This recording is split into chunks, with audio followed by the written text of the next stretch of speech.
Hi everyone, Barudan Eggs is back with another video, and today I will cover a very interesting matchup, the Akatsuki from Naruto Shippuden versus the Espada from Bleach. I recently watched some Akatsuki versus Espada videos here on YouTube, but none of the ones I saw really scaled either of the teams correctly. So in this video, I'll try to scale them in the best way possible and give y'all the true winners of this matchup. Without further ado, let's start by covering the biggest elephant in the room. Can the Akatsuki even see/interact with the Espada? Let's see. We know that in Bleach, characters possess Riryoku, which is by definition spiritual power. This Riryoku, it's used by Shinigami and other spiritual beings in order to provide power for their various ability. Every spiritual being and every human being has a certain amount of Riryoku. Having a high amount of Riryoku grants the person in question superhuman powers, such as the ability to see ghosts. In Naruto, there are two main sources of energy, physical and spiritual. Chakra is made by the combination of them. By having a high level of spiritual energy, strong shinobi should be able to see and interact with Shinigami-alike beings. We saw in the very first chapter of Bleach that human form Ichigo was able to see spirits and even attack and interact with Rukia just because he had a high level of Riryoku, ergo spiritual energy. Another example of humans being able to interact with hollows and Shinigamis is the one of Chad fighting against an hollow. Even though he couldn't see him because his Riryoku was too low at that time, Chad was able to punch and hurt an hollow. I have another example, and this time with Don Kanonji. By having a decent amount of Riryoku, Don Kanonji was able to see hollows just like Ichigo, and could even interact with them just like Chad. Now, each and every Akatsuki member was stated to be able to take down 1,000 shinobi all at once, and Hebi Sasuke, who defeated Deidara, reconfirmed that. Keep in mind that's a giant lowball, since the Akatsuki was literally made to capture Bijou, whom are way stronger than big numbers of ninja. If the fodder characters that I've mentioned before had enough spiritual energy to see hollows and interact with them, I'm pretty sure that people like the Akatsuki would be able to do so too. Also, let's stop acting like Naruto characters has never interacted with ghosts/spirits when there are a multitude of examples proving otherwise. I'm gonna list them all right now so that you can see how stupid this claim really is. Example 1. Naruto seeing and being able to interact with his soul, which was getting extracted by one of Nagato's Rinnegan abilities. Example 2. Sasuke being able to see and interact with Itachi's soul fading away after the Edo Tensei Jutsu was undone. Example 3. Chooser being able to see Dan's soul fading away, plus his body whilst he was using the ghost transformation jutsu, which as the name suggests, made Dan's body become a ghost. But still, both Chooser and a random shinobi could see him. Example 4. Obito could Kamui himself out of the afterlife, become chakra, which as we saw before, it's spiritual energy too, and interact with Kakashi by giving him his dual Mangekyo Sharingan. Example 5. Hagoromo was able to summon the souls of the previous Kage from the afterlife, and with their help, he could summon Team 7 plus all the tailed beasts back to the real world. Example 6. Naruto being able to see and interact with Minato's soul that was fading away. Example 7. Code was literally able to see Ashika's soul and talk with him. Example 8. Ida was able to see the whole conversation between Code and Ashiki, and consequently Ashika's dead soul too.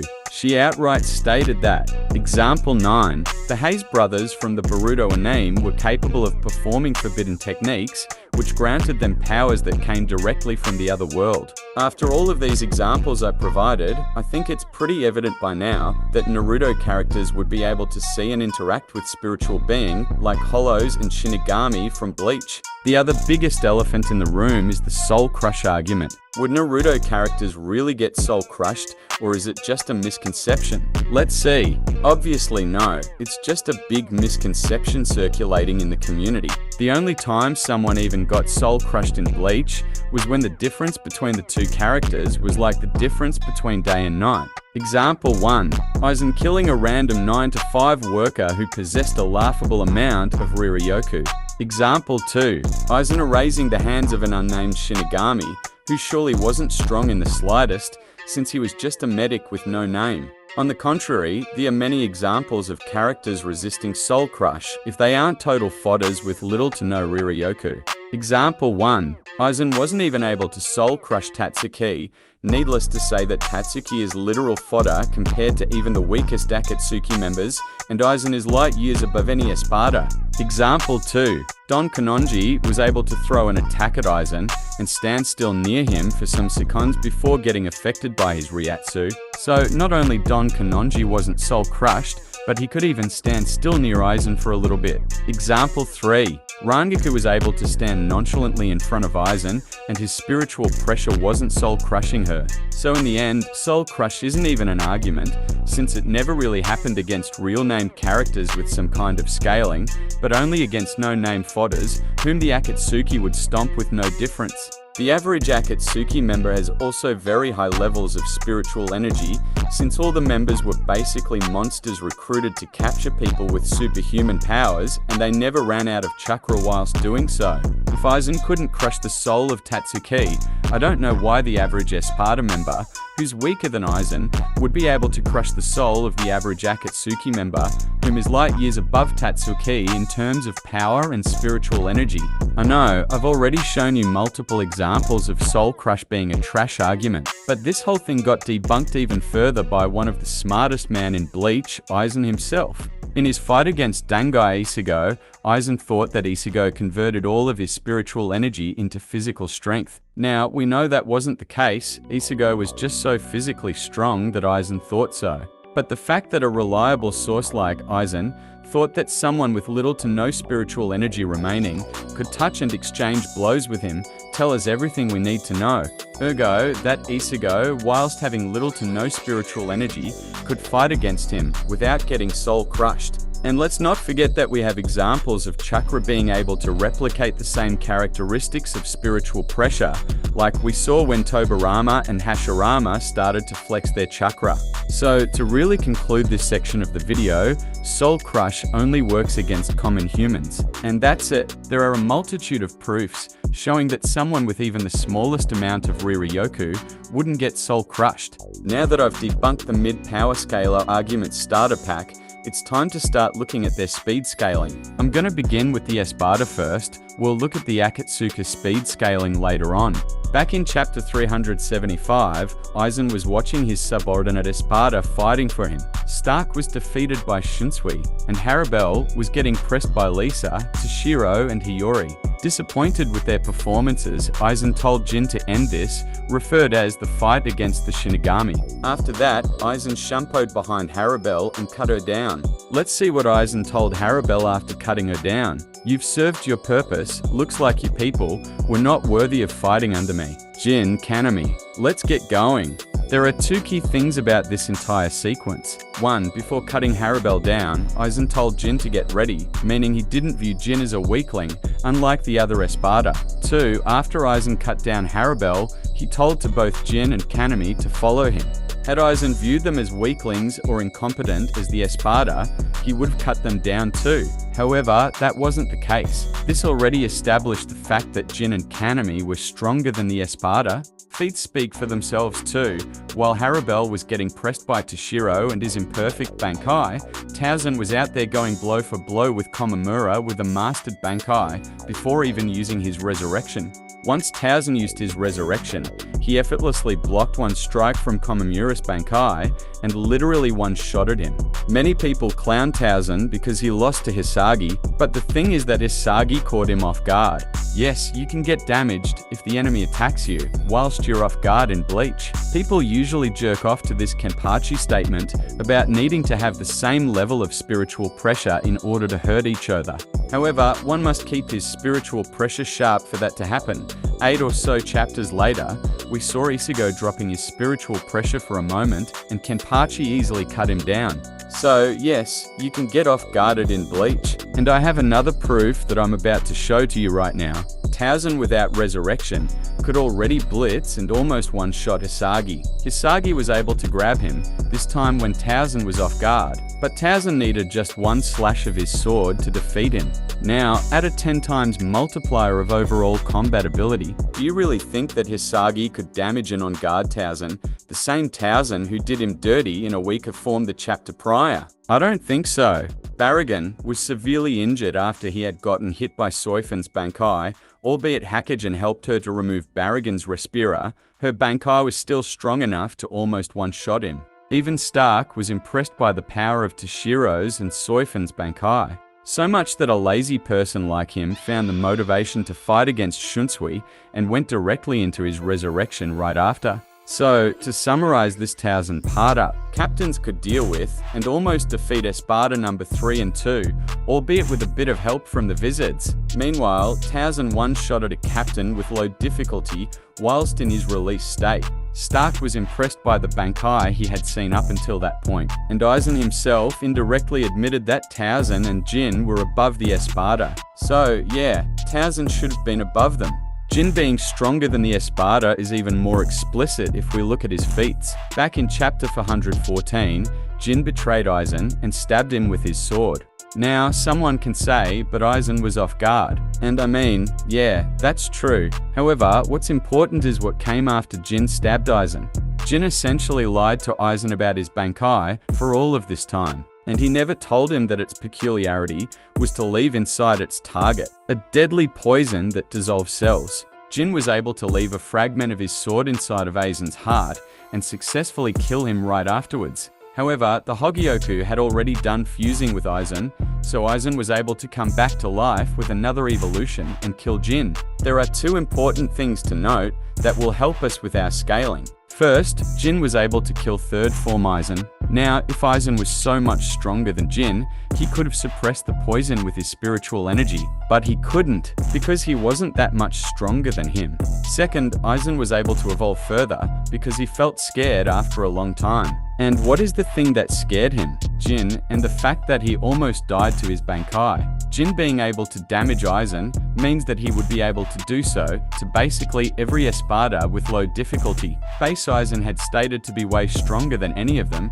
and Jin was able to kill not Base Aizen, not Chrysalis Aizen, but third evolution Aizen, who's way stronger than Base Aizen. To add one last thing about this section, Stark couldn't even one-shot Rose and Love with his wolves. Plus, he outright stated that they were strong and that they couldn't be hurt by normal Zeros. Base Aizen one-tapped Rose and Love, and Jin could kill third evolution Aizen. So by simple scaling, Jin would be above Stark, Rose and Love. So it should be clear by now that Jin and Towson were indeed stronger than any Espada, and therefore they were faster too.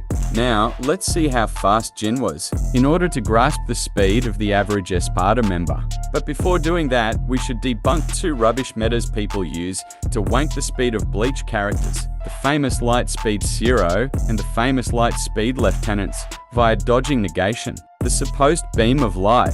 First meta, Ichigo was able to react and block a point-blank Zero from a Menos Granda. Zero are stated to be a beams of spiritual light in the data books, making Ichigo faster than light, since he blocked one of them. This is a big argument from analogy. Just because the attack has the word light in the name, doesn't mean that it is that fast. The Zero is described as spiritual light, and spiritual light is not the same as real light. This spiritual light is made up of Reishi, hence it doesn't have the same properties as real light. And I'm gonna prove that really quick. Those so-called light beams does not share the same characteristics as natural light. One of those characteristics is the fact that Zeros aren't massless, like natural light. Zeros are made up of spiritual energy, which, as we know, isn't massless, so that already debunks the equation of spiritual and natural light. Second meta, Hisagi and Rangiku were able to dodge the negation, which was stated to be a beam of light, making two lieutenants of the first arc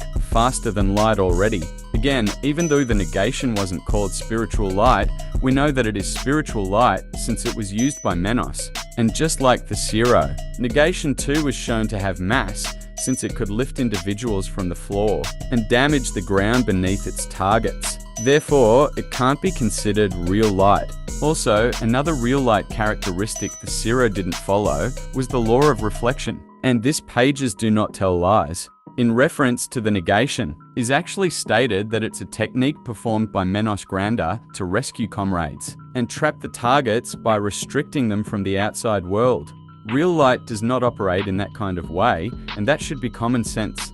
Also, you know what's funny? Both of the attacks in question were never ever stated to move at the speed of light. I know someone will call all of this an appeal to reality, but the problem is that even feats performed later in the series debunk those two meta, since way faster characters weren't even close to be light speed. I'ma get into those feats right now. In chapter 400, Ichigo couldn't even see Jin's sword shrinking from its lengthened form. But why though? Let's see. Jin showed Ichigo the maximum length his Bankai could expand at in order to distract him from its speed, which was the scary thing as stated by Ichigo. When Ichigo noticed that, he was able to dodge Jin's Bankai, albeit with a bit of aim dodge at first. However, he was able to adapt just right after and outspeed his Bankai shrinking speed. After Ichigo figured out Jin's tactics and fought back against his Bankai, Jin gave us an estimation of his Bankai speed. Jin clapped his hands and told Ichigo, "Did you hear that?" Referred as the sound of his hands clapping. Ichigo was perplexed, so Jin explained it better. He told Ichigo that his Bankai was actually moving 500 times faster than the sound his hands made while clapping. Now, Jin's Bankai was stated to be 500 times the speed of sound, so let's check how fast Mark 500 is. As you can see, Mark 500 is in the massively hypersonic ranges of speed. Their fight then resumed, and Ichigo was barely able to keep up with that speed. Jin was basically toying with Ichigo whilst throwing him around the city. After Aizen fused with the Hogyoku and Ichigo was starting to give up, Jin decided to push him further by showing him his Budo Renjin. Now, how fast was this Budo Renjin? Let's check the unmasked data book. As you can see, when using the Budo Renjin, the speed of a normal Budo is doubled. So instead of being Mark 500, while using the Budo Renjin, the expansion/retraction speed of Jin's Bankai can reach the beauty of Mark 1000 speed. Ichigo was able to dodge the first Budo Renjin. However, he needed to aim dodge it and put his hollow mask on, or else the attack would hit him. Just 4 pages later, we saw Ichigo on the ground defeated by Jin. That pretty much confirms the fact that Ichigo couldn't really keep up with Jin's Budo Renjin speed. It's funny because the difference between them was day and night. Jin even told Ichigo to run away so that he could keep his plan covered up without needing to kill him. All of that essay I wrote up until now is very important for our scaling. As we saw before, Jin was stronger and faster than any Espada. Therefore, no Espada was above Mark 1000 speed. This is consistent because a weaker version of Ichigo than the one who got clowned by Jin was faster than and could damage Yami, the strongest Espada. Keep in mind that Ichigo wasn't mentally there in his fight against Yami. He was troubled by the fact that his mask was different and felt heavy, and by the fact that Orihime was actually more sad than Ulquiorra's teammates, that Ulquiorra died. Also, when Ichigo fought against Yami, he was depleted of almost all his spiritual energy. Plus, he had less than half of his robe intact, meaning that, as Anohana stated, he wasn't even close to be at half of his power. So yeah, a full power Ichigo without mental nerfs would have done terrible things to Yami, and Jin humiliated that same Ichigo. Therefore, like I said a moment ago, no Espada is even close to Mark 1000 speed. Many people would say that Jin was lying about his Bankai speed, but that's not true. Jin lied to Aizen, not to Ichigo. Also, Ichigo was shocked after he heard that Jin's Bankai was just 500 times the speed of sound, so stopped coping. Jin quote-unquote lying about his Bankai could also just mean that his Shikai was really shrinking and expanding at Mark 500 speed, but that his real Bankai had another effect, and that is supported by Ichigo being shocked by Mark 500 speed. Another reason for believing that Jin didn't lie about the speed of his quote-unquote Bankai is the fact that Candace, a stern reader who should scale way above him, had shown levels of speed in line with the scaling I presented. In the Can't Fear Your Own World novel, Candace's lightning-amped arrows were stated to be much slower than real lightning. Ginjo had also called her out, stating that her attack was far too slow to be moving at lightning speed. After Ginjo taunted her, Candace got angry and started to prepare for using her strongest attack by throwing up in the air small bolts of slower lightning.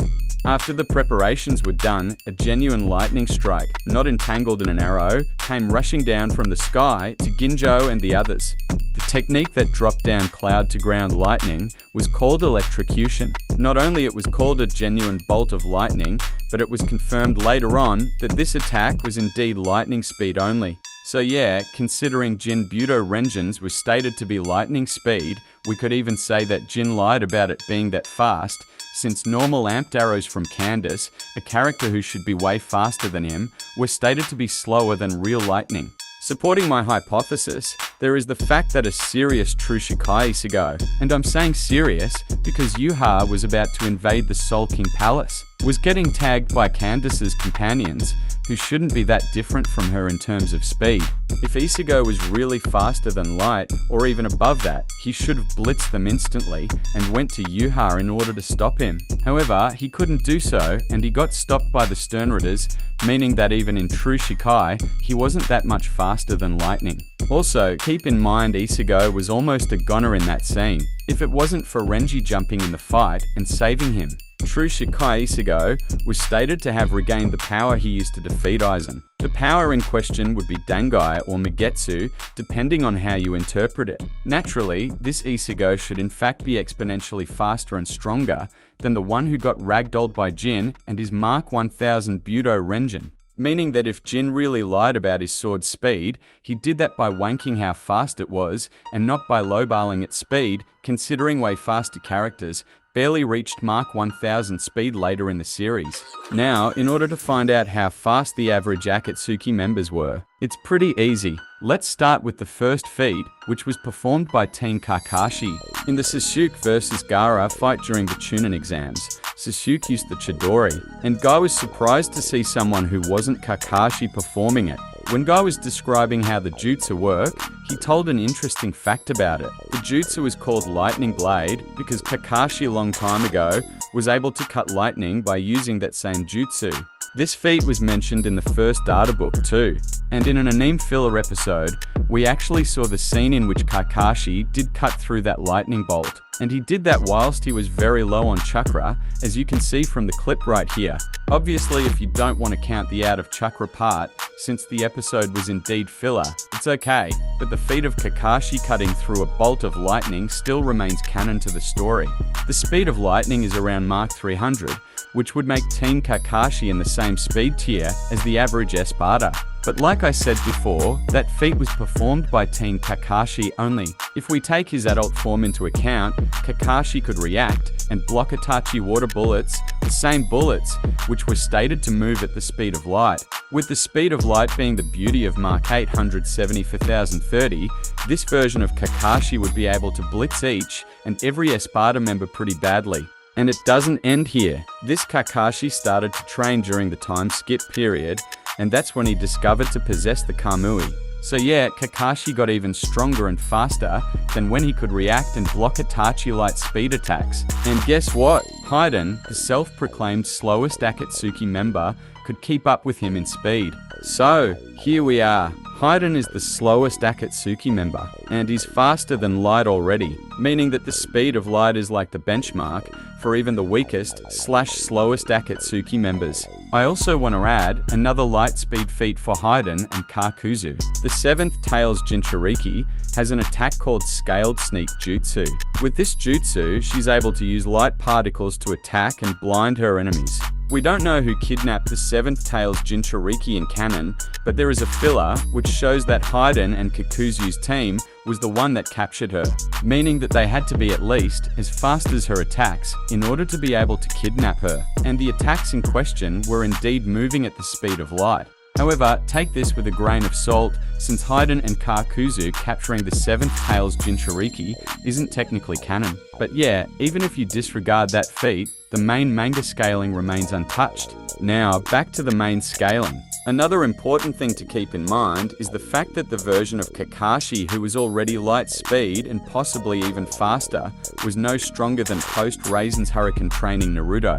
In fact, Kakashi said that Naruto surpassed, or may have surpassed him, multiple times after the Kakuzu fight. Think about this, post-Raisin's Hurricane training Naruto could already fight at such speed. Now, imagine how much more faster Akatsuki members like Pain and Obito were, since they could fight and press way stronger versions of that Naruto.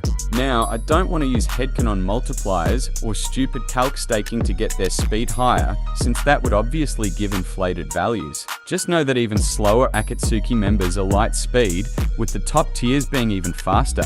Now, many people have contentions with this speed scaling for Naruto, since different databooks contradict each other, but that's not true, and let me explain why. First, people think that no character slower than the Raikage could have been faster than Light, since in the third databook, it was stated that whilst using the lariat, the Raikage was rushing at almost the speed of Light, therefore close to, but below Light speed. The problem is that if you read the entire page, it's stated that the double lariat can only be successful if both sides put out the same strength at the exact same time. And if we take a look at what happened, before B and I performed the double lariat, Killer B was basically getting bullied by Kasam. As you can see, Kasam defeated B, and he thought that Killer B was out of chakra too. Killer B being out of chakra was confirmed by the Eight Tails himself, and by the fact that B couldn't even move after the fight ended.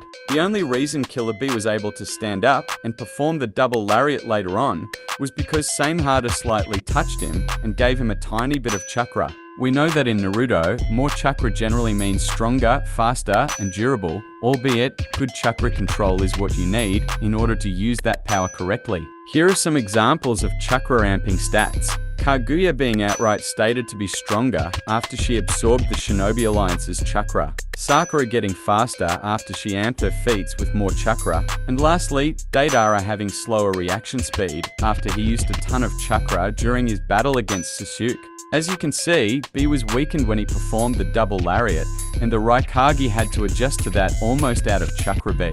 Since, as we saw before, the double lariat is performed with the two parts expressing the same strength at the same exact time. Therefore, this databook scan debunks nothing, since B performed that jutsu whilst he was almost out of chakra, and the Raikage was just in version 1, ergo not at full power/speed.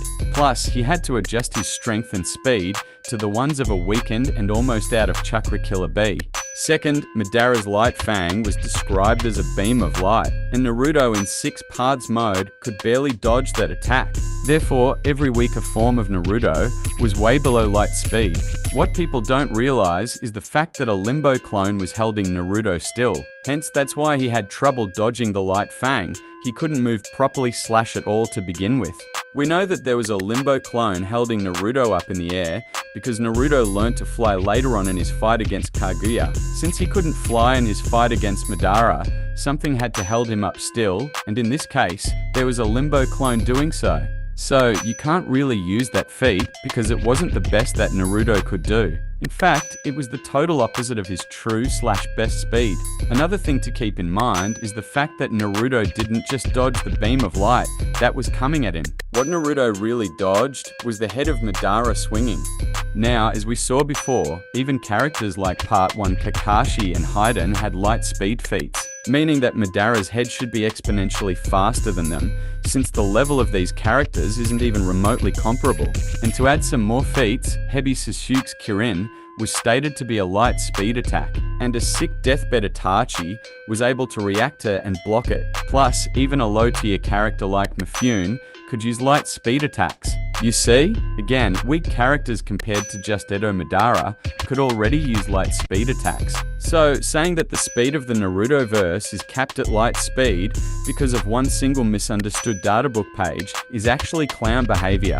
So yeah, to conclude the speed section of this video, the Espada were massively hypersonic at best. Meanwhile, even the slowest/slower Akatsuki members were light speed already. As you can see, there's quite a big gap right here. The Akatsuki would basically see the average Espada member moving in slow motion and dodge each and every of his attacks. But the Ruden eggs, what about their AP? Can the average Akatsuki member even damage the average Espada? Well, let's see.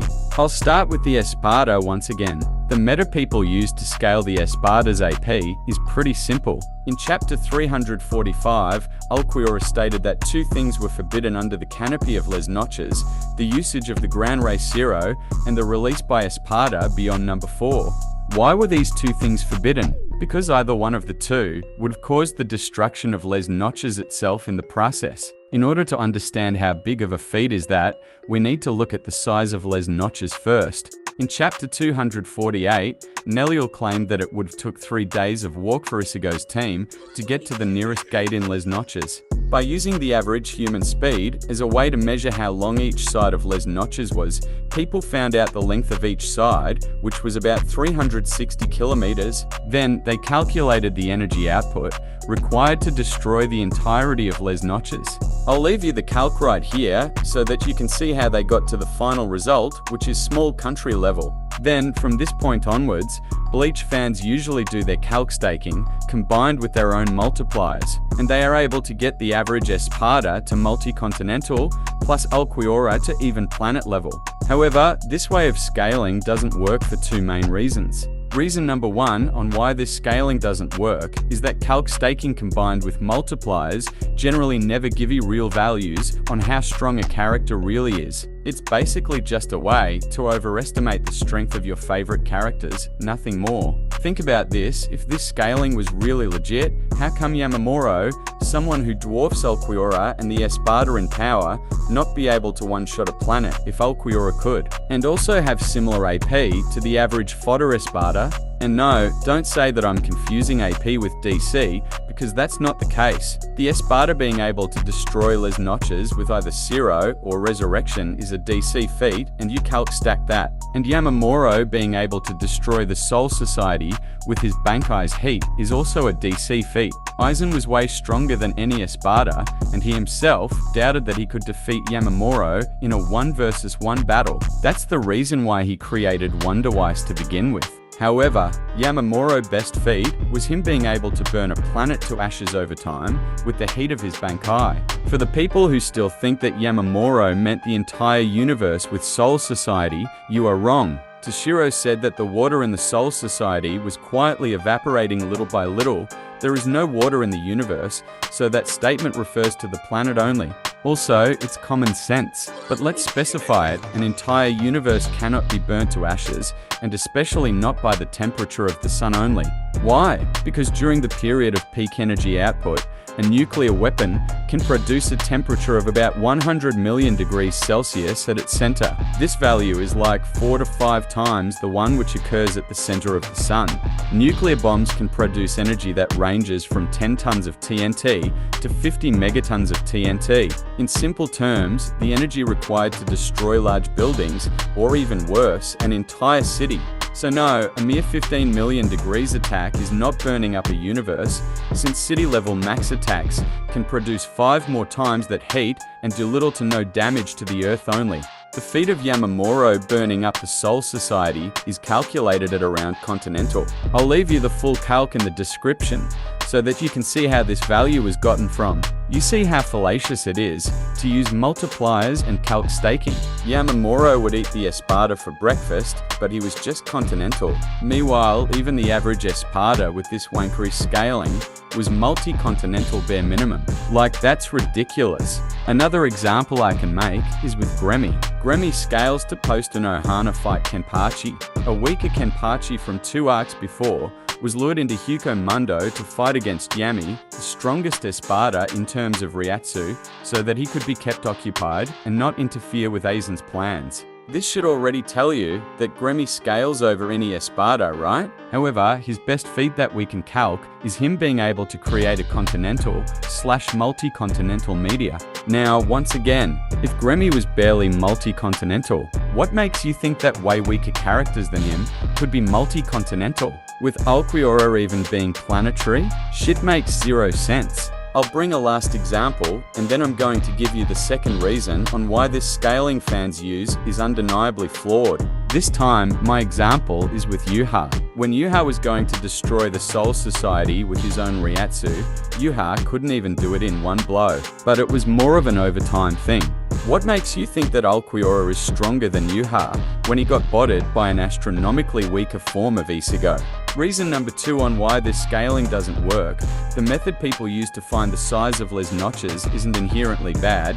The problem is that we have a visual representation of the place already, so it's useless to try and make calcs to wanks its size. And why is it bad to calculate its size? Because again, the real size is way different, and the fan-made calc gives inflated values from the real ones. Let's check the true size of les noches, and then you'll see why the 360 square kilometers is a ridiculous value compared to the real one. In chapter 345, we could actually see that Alquiora's height was comparable to the size of one of the poles on top of les noches. If les noches was really as big as the fan-made calc claims, Alquiora should have been an invisible small dot compared to those poles. In chapter 347, we could see that those poles could be compared to the size of les noches itself. By using some simple pixel scaling, we can come to the conclusion that les noches has a length nearing 5.6 kilometers. As you can see, there's already a giant gap in measures. 5.6 kilometers aren't even comparable to 360 kilometers.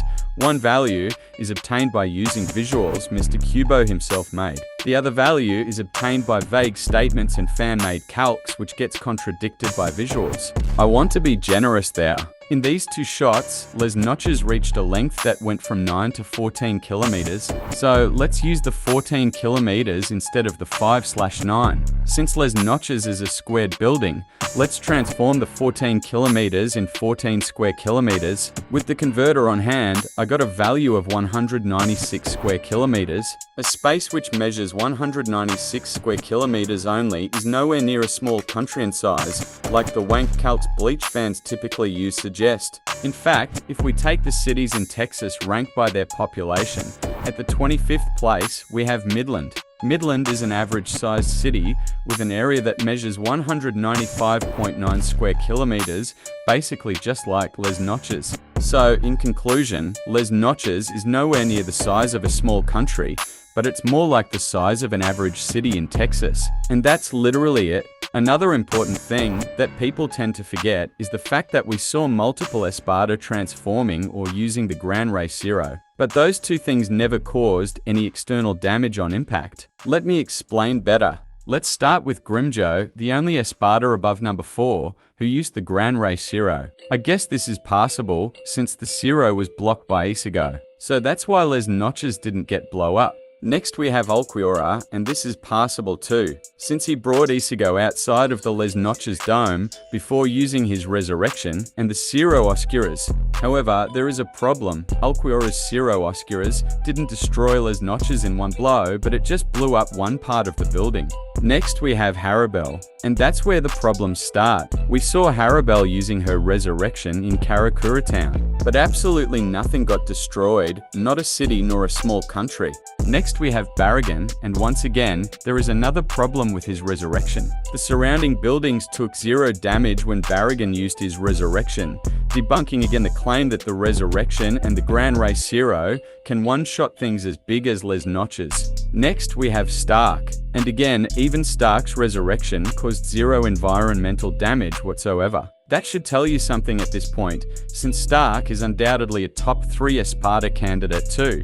As the last and most important example, we have Yami. Yami not being able to destroy les noches whilst using his resurrection is yet another inconsistency in Alquiora's statement. And that's the worst of the inconsistencies, since Yami became the strongest Espada in terms of spiritual energy. But still, les noches was perfectly intact after he used his resurrection. So yeah, the original statement of Alquiora saying that the Gran Race Zero and resurrection could destroy les noches got contradicted the beauty of for times over 6. Therefore, that makes his statement inconsistent and not usable. What Alquiora most likely meant with his statement is the fact that once transformed, Espada below number 4 could use attacks able to destroy large chunks of les noches, and not that they could one-shot the building whilst transforming. It's the same for the Gran Race Zero. The attack would have caused too much destruction inside les noches, so Aizen prohibited the usage of it inside of the building. It's as simple as that. The only Espada who was able to quote-unquote destroy Les Noches, or better, that he was shown to be able to do so, was Alquiora with his Lanza del Relampago. The Lanza engulfed Les Noches completely, meaning that this attack could have destroyed Les Noches for real if Alquiora directed it at the building or used it inside of the dome. However, the problem is that Alquiora was the only Espada that was shown to possess attacks of that caliber, and that's mainly because he was the only Espada with a second resurrection. With the resurrection being a Bankai-like multiplier on top of his previous resurrection, it's pretty safe to say that Alquiora was the strongest Espada, not in terms of raw spiritual energy, but in overall combat ability for sure. In conclusion, only Alquiora has city levels of AP between the Espada, since he was the only Espada who kinda respected the rule of being able to destroy Les Noches after using his second resurrection. As for the rest of the Espada, they should be below city level, since as we saw before, they could blow up large portions of an hypothetical city, but not destroy it completely in one blow. So, for the Bleach part of the video, we have the Espada being massively hypersonic on average, and having powers below the city level range. Except for Alquiora, who should be in the city levels of power comfortably. Let's scale the AP of the Akatsuki members now, shall we? Before getting into the scaling, I want to establish that there is a meta for scaling Akatsuki members that uses the bijou as its base, but we'll get into that later on. For now, let's start with their common feats. I'll got up in order, so let's start with Zetsu. Zetsu has no AP feats, so it's useless to waste time on him. The feat of him stabbing Three Eyes Judara exists only because Zetsu is using Obita's body whilst performing that feat. Now, Haiden is definitely next, and his AP is nothing worth to note. Yes, he was able to handle Asuma in one chapter before Shikamaru saved him, but Asuma scales nowhere. He has just one statement that makes him below Part 1 Kakashi, and that's it. However, Haiden should still scale above Part 1 Choji, who performed a town level feat in his fight against Jirobo. So yeah, Haiden should be town level at the bare minimum. Now it's the turn of Sasori, and as for him, we got a nice statement that can be interpreted in two ways. With his performance of 100 puppets, Sasori stated that he was able to destroy an entire country. Now, the options are either Sasori didn't destroy a country in a literal sense, but with country, he meant only the population living in it, or either he destroyed that country literally by focusing all of his puppets' jutsu on it. Either one of them is fine, but I think him being country level explicitly is not that far-fetched, considering the scaling we'll get into later on. Next we have Conan. She lost in 2 pages to base Jiraiya, and the only reason she fucked up Obito was because he underestimated her. The only concrete way to scale Conan is by using the game feat where she destroyed Sasori. So naturally, since she defeated Sasori, she should also scale above him, meaning that Kona was at least in the country levels of power. It's Kakuzu's turn now. Kakuzu was able to defeat and almost kill Yugido, the same Yugido that whilst in her Bijou avatar, was able to almost destroy a mountain with a fire-style jutsu. We know that it was Kakuzu who collected Yugido's blood, because Haiden himself stated that he was the slowest Akatsuki member, and that Kakuzu was usually the doer between the two. Next we have Deidara. Deidara was stated and shown to be able to destroy an entire village without even using his C0, which was his strongest attack. And with his C3 bomb, thrown whilst he was almost out of chakra and without clay, he could do so much damage already. And that's not all for Deidara. Deidara C0 has a calc that would give him small country levels of AP. And yeah, that jutsu would take him down too, but in a team versus team fight, that's not really a problem. I'll leave the calc in the description of the video so that you can see how the calculation was made. Now, the false leader of the Akatsuki, Pain. Pain was able to obliterate the Hidden Leaf Village completely by using his chaotic Shinra Tensei. This feat was calced at around Island level plus. And not only that, we have also his Chibaki Tensei, which was calculated at country level plus. It's Kasam's turn now, and sadly we have nothing too fancy for him. However, he still was able to create a massive explosion that dwarfed an entire island in his fight against Guy. As for Itachi and Obito, they do not have any impressive destructive feat. However, in terms of AP, they are above any other member of the Akatsuki, so they should be country level as a baseline too. I could end the video already, since no Espada reached the country levels of AP, and they were always slower than any Akatsuki member too. But let's see how strong the Akatsuki would be by using the Bijou scaling I was talking about before. In the second data book, just half of Kurama was stated to possess enough power to be able to turn the world to ash. This was further backed up by another statement from the fourth data book. Let's lowball all of those statements and say that every time they said that Kurama could destroy the earth, they just meant it as a life-wiping thing, making Kurama just multi-continental only. Then guess what? We saw the other Bijou being able to fight against Kurama. Even though they were weaker than him, they still had enough strength to block his assault, enough AP to damage him, and enough durability to tank his attacks. The other Bijou scaling to half of Kurama is further backed up by this Boruto v Jump statement, which says that a tailed beast, and not necessarily Kurama or the 8 tails, can blow up the earth with a Bijou bomb. Also, if the Bijou was so much weaker than Kurama, they would have not been able to cancel his Bijou bomb, since in order to cancel an attack, you need to exert a force somewhat relative to the one generated by the main attack.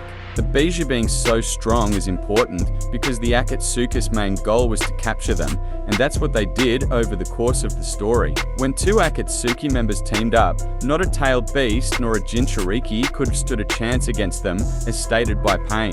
That databook scan is basically stating that 2 Akatsuki members could have taken down one of those multi-continental Bijou whilst working together. That means the 2 members able to do that would have needed to possess enough AP in order to hurt and capture those Jinchuriki who held the Bijous. One could say, well, they were able to capture them thanks to their hacks only, and not because of their AP. But that's pretty stupid. Weaker Akatsuki members were shown to be able to capture Bijou and Jinchuriki without the need of hacks. Example 1. Conan's 600 billions paper bombs needed a shit ton of prep time to be made and placed. She couldn't capture a Jinchuriki with such attack, meaning that even her normal paper bombs would have had to have enough AP to hurt and incapacitate Jinchuriki and Bijou.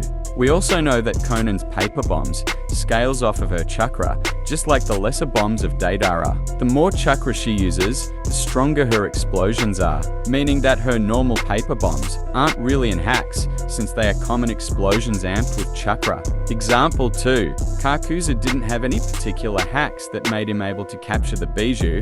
He mostly needed to beat the shit out of them with his own 2 hands.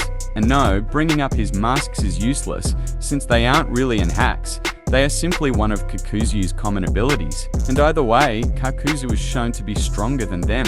Example 3. Deidara was able to one-shot the 3 tails with a C1 bomb. The C1 is his weakest bomb, and it's a simple explosive that scales off of Deidara's chakra. It's not in hacks. So, with the method we saw prior, you can basically get the AP of any Akatsuki member to multi-continental, except for maybe Zetsu and Haiden, since Zetsu had no team, and Haiden wasn't the one capturing the Bijou usually. The Bijou being so strong is not far-fetched for another reason. The 10 tails is one of the major things that makes up for Kaguya's strength. With that power, Kaguya was going to destroy and recreate an entire dimension with a planet, a star, and a moon in. Keep in mind, that's a giant lowball, since she could be scaled way higher than that. And I'm gonna prove it right now. Kaguya's dimensions were stated to be space-times, over and over again, even in RAWs. In the official manga translation, done by real translators, and not by headers using machines, to translate single words or phrases without a proper context, her dimensions were always called space-times. Even in the anime, her dimensions were always referred as space-times. As you can see, there is a shit ton of consistency behind them being that vast. There is also the Boruto movie novelization statement about Momoshiki having the power to send people in different hyperspaces, and Naruto likened those hyperspaces to Kaguya's dimensions. We saw that Kaguya could create and destroy her dimensions, which are space-time continuums. So yeah, once again, that's another proof of the insane lowball I'm doing in my main scaling. Kaguya's dimensions being at least universal in size was reconfirmed in the Ninja Storm 4 Naruto game, and yes, this game was proven to be canon, since Kishimoto was directly involved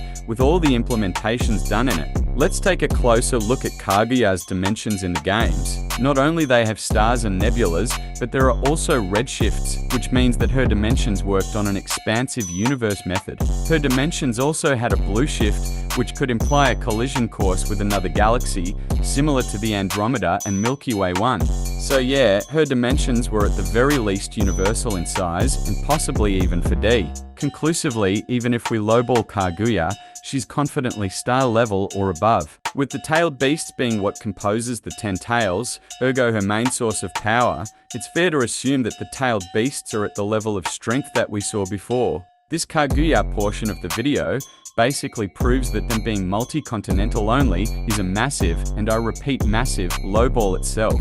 Even if you don't like this Kaguya/Bijou scaling, the Akatsuki would still win against the Espada 10 times out of 10, since with the other scaling method we saw before, all the Akatsuki members were country level as a baseline.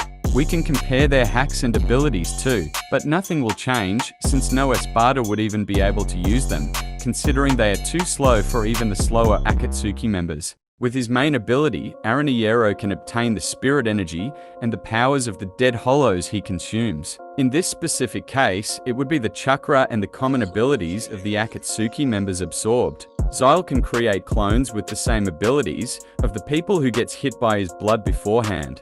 And not only that, by enveloping the bodies of his opponents with his tentacles, Xyle can create some special dolls with the appearance of them. These dolls work as a remote control of the victim's senses. If Xyle touches the head of his opponent's doll, the enemy will feel the touch of Xyle, and so on, so forth. The crazy thing about these dolls is the fact that by splitting them in two, Xyle obtains multiple little pieces, which are the reflection of the opponent's internal organs and tendons. And by destroying them, the enemy's organs/tendons will get destroyed too. His last and most important ability, it's called Gabriel, and that is the ability of implanting himself into the enemy's body. By entering through the belly button of his victims and laying an egg inside them, which feeds of the enemy's organs, Xyle can resurrect. So Mari can take control of the marked body parts of his enemies. In order to mark said parts, he needs to take a look at them, and the markings will spawn automatically right after. Grimmjow can create blue strings made of reishi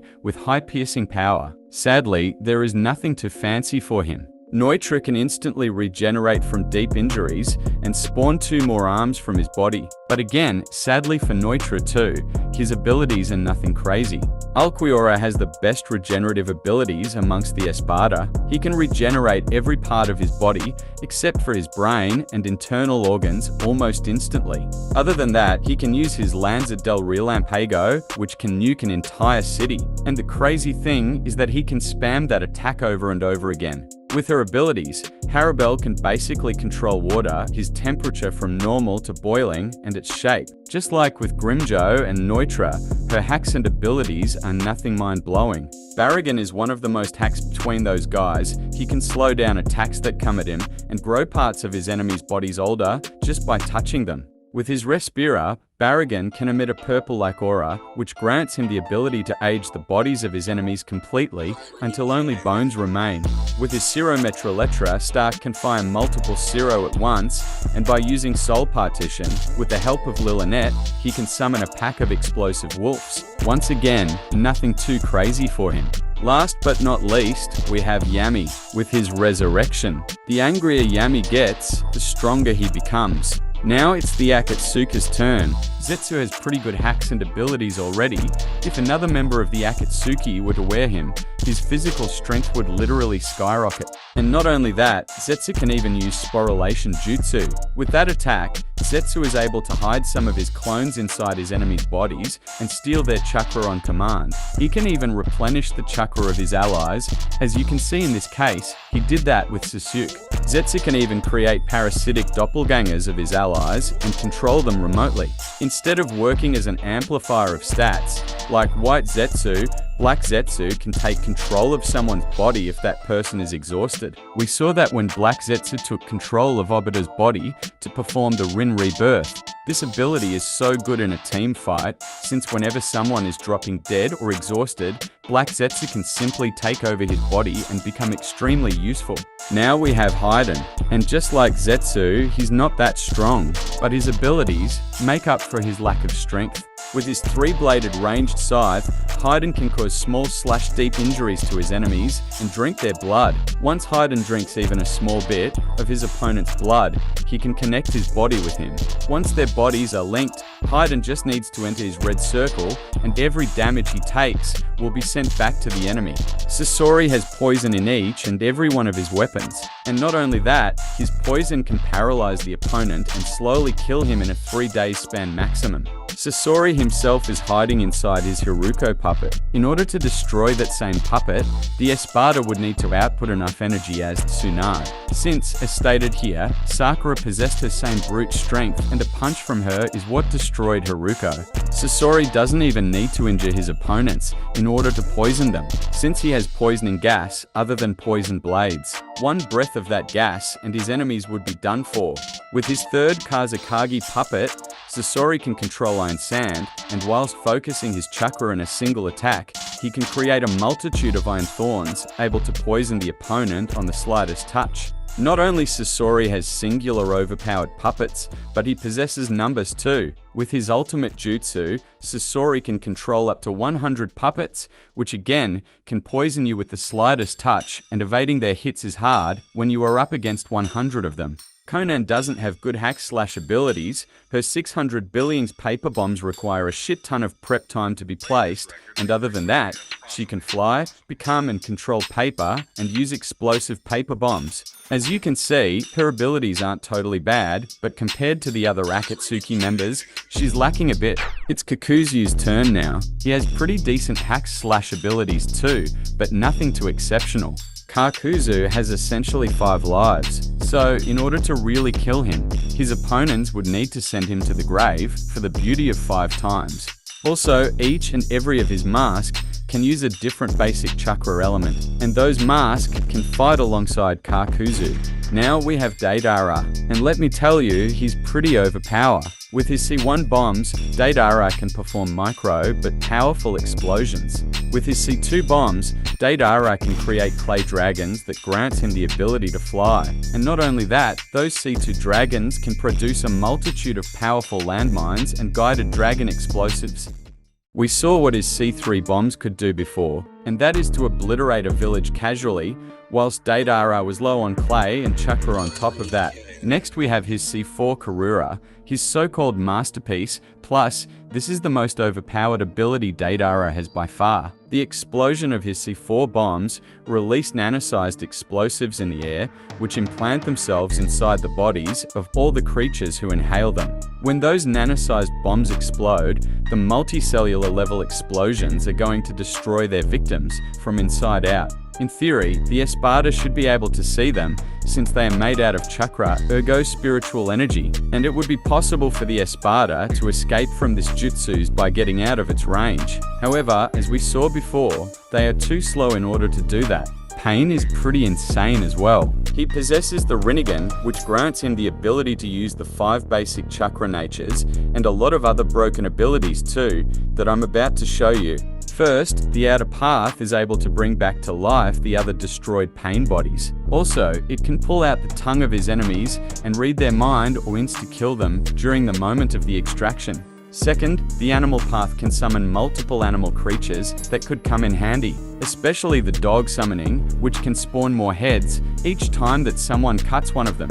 Third, the Predator path can absorb ninjutsu if he positions himself in front of the other pains before the enemy's attack connects. Fourth, the human path can extract the souls of his opponents and read their mind during the process. Another ability of the human path is the one of being able to revive dead enemies and not just the broken 6 paths of pain. Fifth, the Ashura path can use long-range attacks with his missiles. Pretty basic, but yeah, they still could be useful in a fight. Sixth and last, we have the Diva path, who has the ability to push and attract things. Its 2 most broken abilities are the chaotic Shinra Tensei and the Chibaku Tensei. Those 2 jutsu alone would be very problematic to deal with for the Espada. Kasam is next, and he's not that bad in terms of hacks and abilities. Kasam can use the water prison, a jutsu which can basically seal the enemies inside a water bubble, and the only way to get free is to hit the user from outside the jutsu. Kasam's strongest weapon is Samehara. With this special sword, Kasam can absorb plenty of chakra with just one slash of it. Remember that chakra is partially made of spiritual energy, therefore Kasam should definitely be able to absorb the Riryoku of the Espada. With plenty of chakra, I mean a lot. Just one swung of Samehara could absorb 6 tails worth of chakra from Killer Bee. Kasam's most broken ability come into play right now. Kasam can fuse his body with Samehara and gain the enormous chakra quantities he absorbed from his enemies beforehand. Other than giving him additional power, the chakra absorbed give Kasam nigh unlimited stamina, of course, until his enemies run out of power to take from. The other most important ability of Kasam is his super exploding water shockwave. With this jutsu, Kasam can create an enormous water bubble which slowly suffocates his enemies, and by continuously ramming them, Kasam can suck all of their energies out. It's the turn of Itachi now, one of the most hacked member on the list. Itachi has access to the Mangekyo Sharingan, which grants him crazy abilities like the Amaterasu, black flames that keep burning until the enemy is no more. Also, the black flames don't even travel a distance. The moment Itachi activates the Amaterasu, the black flames would spawn directly onto the enemy's body. The only characters that were shown to tank the Amaterasu are the Otsutsuki, but I mean, it's not like the Espada are even remotely close to them in terms of stats. His other Mangekyo Sharingan ability is the Tsukiyomi, and we only saw the full capacity of it in the Itachi Book of Dark Knight novel, where Itachi had put Izumi under it, and he was able to make her live more than 70 years in less than a picosecond. Obviously, mind and body are indivisible. With her brain decaying of old age, plus the insane excess of informations relied in an instant, Izumi's body decayed too, and so she died. So yeah, the Tsukiyomi can kill people. However, that wasn't the only way to do so. We saw against Kakashi that Itachi could just torture his opponent until his brain almost collapsed. Obviously, in that occasion, Itachi spared Kakashi because he was with the Leaf side, but you get the idea.